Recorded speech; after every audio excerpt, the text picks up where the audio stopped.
मुख्यमंत्री देवेंद्र फडणवीसजींनी आमच्या मंत्रालयाला सर्वच मंत्रालयाला 100 दिवसात काय काय केलं पाहिजे, राज्याच्या विकासाचं प्राथमिकता काय आहे ही प्राथमिकता निवडली प्रत्येक विभागाची। त्या प्राथमिकतेवर चर्चा झाली। माझं महसूल खातं आहे, या महसूल खात्यामध्ये त्यांनी कुठले 20 विषयाला 24 विषयाला काम केलं पाहिजे 100 दिवसात असं आमच्या विभागाला सांगितलं। असं राज्यातल्या सर्वच विभागाचे 20, 22, 24 मुद्द्यावर येणाऱ्या काळात काय काम केलं पाहिजे याबद्दल मुख्यमंत्र्यांनी कार्यक्रम दिले। आणि ही गोष्ट महत्त्वाची आहे की माननीय मुख्यमंत्री देवेंद्र फडणवीसजींनी ज्या पद्धतीने विभागाला जो 100 दिवसाचे कार्यक्रम दिले त्यातल्या बऱ्यापैकी विभागांनी ते 100 दिवसात पूर्ण केले। काही विभाग मागे राहिले असतील तेही आता ते माननीय मुख्यमंत्र्यांनी दिलेलं टार्गेट पूर्ण करतील। आहे की त्या ठिकाणी मोठ्या प्रमाणावर केंद्र सरकार आणि NIA सारख्या एजन्स्या मोठ्या प्रमाणावर त्या ठिकाणी सर्वच एजन्सी काम करतात। त्यामुळे यामध्ये आता आपली प्रायोरिटी काय आहे की ते आतंकवादी पकडले जावे आणि यानंतर या भारतामध्ये अशी कुठली आतंकवाद्यांना संधी बोलणं याकरता करावयाच्या उपाययोजना जे झाला त्यातनं पुढे कसं आपल्याला त्या ठिकाणी या देशाला मजबूत करता येईल। संपूर्ण देश या घटनेमध्ये एकत्र आहे आणि त्यामुळं आता या ठिकाणी महत्त्वाचं काय आहे की ज्यांनी 28 लोकांना निरपराध लोकांना मारलेलं आहे याचा बदला घेतला पाहिजे। त्या आतंकवाद्यांना धुणून काढून त्यांचा खात्मा केला पाहिजे, ही भूमिका महत्त्वाची आहे।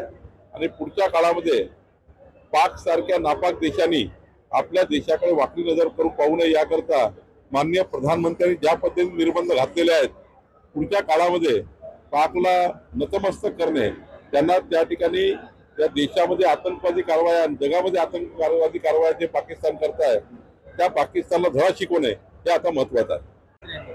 माननीय मुख्यमंत्री देवेंद्र फडणवीसजी यांचे मी आभार मानतो की महाराष्ट्रामध्ये आज मुख्यमंत्री सौर वाहिनी योजनेच्या माध्यमातून या महाराष्ट्रातल्या शेतकऱ्यांना दिवसानी 12 तास वीज देणे, शेतकऱ्याकरता आपण कंपन्याकडनं क्रॉस सबसिडी घेतो म्हणजे 3 रुपये विजेचे रेट कंपन्यांना जे जास्त लागतात इंडस्ट्री आणि कॉमर्शियल ग्राहकांना जे 3 रुपये रेट जास्त लागतं त्याचं कारण शेतकऱ्यांना आपण मोफत वीज देतो।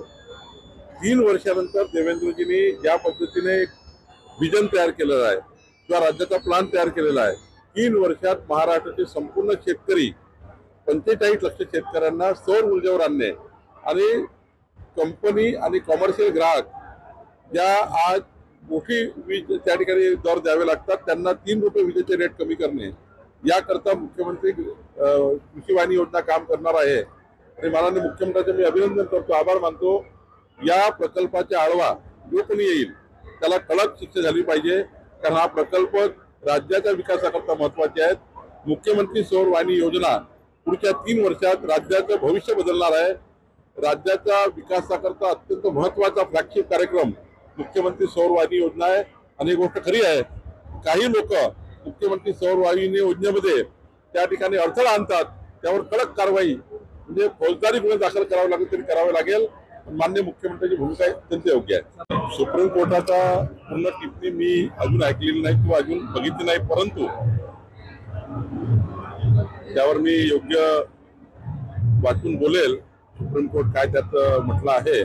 पण ही गोष्ट खरी आहे की महाराष्ट्राच्या 14 कोटी जनतेच्या भावना, देशातल्या 140 कोटी जनतेच्या भावना ज्या स्वातंत्र्यवीर सावरकरांबद्दल अत्यंत आदरपूर्वक आहे। स्वातंत्र्यवीर सावरकरांचं जीवन हे खऱ्या अर्थाने या देशामध्ये ज्या पद्धतीने आपण त्यांचा इतिहास बघितला तर आपलं डोळे हृदय भरून येईल। त्यांचं जीवन कार्य जे आहे ते इतकं उत्तुंग आहे की त्या जीवन कार्याला राहुल गांधी सारखा व्यक्ती येऊन या ठिकाणी टीका टिप्पणी करणे, स्वातंत्र्यवीर सावरकरांची जी भूमी आहे ही भारताची भूमी, ही महाराष्ट्राची भूमी, या भूमीला कलंकित करण्याचं वातावरण आणि कलंकित करण्यासारख्या भूमिका राहुल गांधींनी महाराष्ट्रात घेणे, महाराष्ट्र गीतांना नेहमीच सावरकरांचा अपमान करणे, स्वातंत्र्यवीर सावरकरांना गलिच्छ भाषेत बोलणे, हे जे राहुल गांधींनी सुरू केलं होतं त्यावर खऱ्या अर्थाने ही मोठी चपराक असेल। खरं तर आज उद्धव ठाकरेंनी या ठिकाणी आत्मचिंतन केलं पाहिजे की उद्धव ठाकरेंनी नेहमीच स्वातंत्र्यवीर सावरकरांचा अपमान होताना बघितलं. राहुल गांधीच्या सोबत युती करून राहुल गांधीच्या सोबत गळात गळा घालून स्वातंत्र्यवीर सावरकरांचा अपमान होताना उद्धव ठाकरेंनी अनेक वेळा राहुल गांधीला मिठी मारली. खऱ्या अर्थाने हे दुर्दैव आहे. हिंदू हृदय सम्राट बाळासाहेब ठाकरे जर असते तर राहुल गांधींनी कधी या महाराष्ट्रात अपमान करून जर या ठिकाणी अशी टिप्पणी केली असती, सावरकरांचा अपमान केला असता, तर हिंदू हृदय सम्राट बाळासाहेब ठाकरेजींनी कधी हा अपमान सहन केला नसता. पण उद्धव ठाकरे नेहमी अपमान सहन करत राहिले. हे तर या महाराष्ट्राकरता, आपल्या हिंदुत्ववादी विचाराकरता आणि या हिंदुस्थानातील स्वातंत्र्यवीर सावरकरांना मानणारा जो वर्ग आहे, हा देश आहे. या देशाकरता सावरकरांचा प्राण गेलेला आहे आणि म्हणून ही कठोर भूमिका सुप्रीम कोर्टाने घेतली असेल तर मी सुप्रीम कोर्टाचं स्वागत करतो.